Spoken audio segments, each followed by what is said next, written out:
Imaginemos una banca en el centro de un parque público. ¿Cómo nos sentamos en esa banca? ¿Qué pasa si esa banca la trasladamos a un centro religioso? ¿Cambia nuestro comportamiento? ¿Qué pasa en cambio si esta banca está en la sala de espera de un centro médico? O tal vez en una sala de exposiciones en un museo.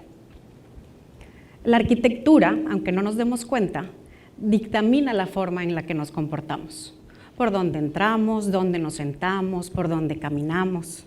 De la misma manera, el espacio público y el diseño urbano determina la forma en que nos comportamos en la calle, en la vía pública.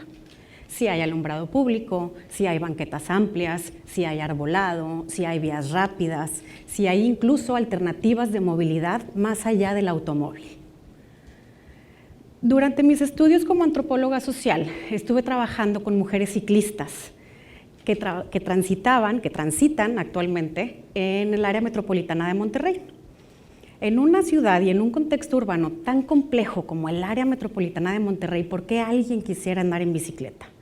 No es una práctica recreativa, no es una práctica deportiva, es un medio de transporte. Los hallazgos fueron numerosos. Me gustaría compartir al menos 3 de ellos. Uno es que se necesita no solamente la infraestructura física de ciclopistas y prioridad ciclista, sino que también se necesita una infraestructura social, un grupo que acompañe a las ciclistas, incluso cuando solamente hay una persona arriba de la bicicleta. Cuando se transita en bicicleta a esa velocidad, se permiten o nos permitimos generar vinculación afectiva con las ciudades. Queremos más nuestra ciudad. Saludamos a las personas que nos cruzamos, encontramos medios y comunicaciones cotidianas y las hacemos parte de nuestro día a día. Además, nos da una sensación y un sentido de autonomía y de fuerza. Mi cuerpo es mi motor. En otra de mis facetas profesionales como curadora de proyectos de arte contemporáneo, además de trabajar con pintura, escultura o dibujo, me gusta mucho especializarme en instalación y piezas para sitio específico. Esto quiere decir que no solamente se trabaja con lo que pones sobre el muro para ver una exposición, sino con el contexto que está sosteniendo esa exposición. Y de manera más profunda, cómo se comporta la gente que entra a ver estas piezas. Hacia 2020, muy a inicios de año, tuve la oportunidad de trabajar con Raúl Mirlo, un artista originario de Monterrey, en la Escuela Superior de Música y Danza. Raúl hizo una propuesta titulada Touch It. La palabra o el término touch it en una partitura musical indica que hay que hacer silencio al momento de seguir esta partitura. Es decir, que el proyecto buscaba poner el silencio al centro de la conversación. Lo que sucedió fue que pusimos una placa de fieltro que cubrió casi el 100% del patio central, una placa de 4 milímetros. El fieltro se utiliza en procesos industriales para aislar sonido, para aislar temperatura, para aislar incluso fluidos.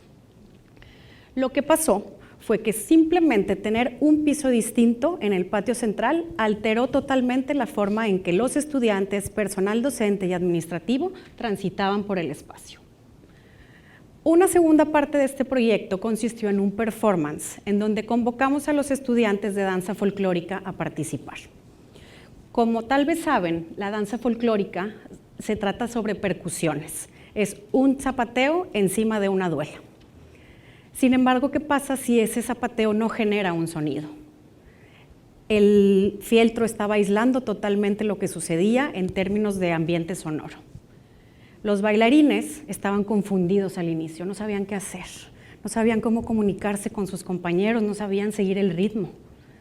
Después, cuando platicamos con ellos, estuvieron genuinamente agradecidos porque este gesto tan sencillo como extraer el sonido les permitió vincularse con su propia práctica desde un lugar diferente.